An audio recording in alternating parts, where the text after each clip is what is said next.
Kecha Yevropa Chempionlar Ligasi finali bo'lib o'tdi. Bunda Paris Saint-Germain hamda Arsenal o'zaro o'yin o'tkazishdi va bu o'yinda hisob 1-1 qayd etildi. Undan keyin extra time'da penaltilar seriyasi bo'ldi va unda 4-3 hisobda Paris Saint-Germain g'alaba qozondi. Barcha PSG muxlislarini bu g'alaba bilan tabriklaymiz. Naqd ketma-ket 2 yil shu sovrinni qo'lga kiritishdi. Arsenalga keladigan bo'lsak, ular ko'proq himoyaviy o'yini o'rniga hujumkor o'yinni tanlaganlari yaxshi, chunki ko'p vaqtlarda hujumkor jamoa g'alaba qozonadi. Mana ko'rdik, PSG hujumkor o'yin ko'rsatdi va g'alaba qozondi.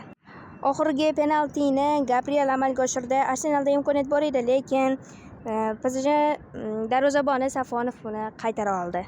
Menimcha bir tarafdan Arteta ketish kerakmi deyman, bilmadim, lekin himoyaviy o'yindan ko'ra o'zi ko'proq himoya, hujumkor o'yin bu murabbiyga bog'liq. Ular hujum qilib o'ynashlari kerak. Arsenalga keyingi yillarda omad tilaymiz. Paris Saint-Germainga ham.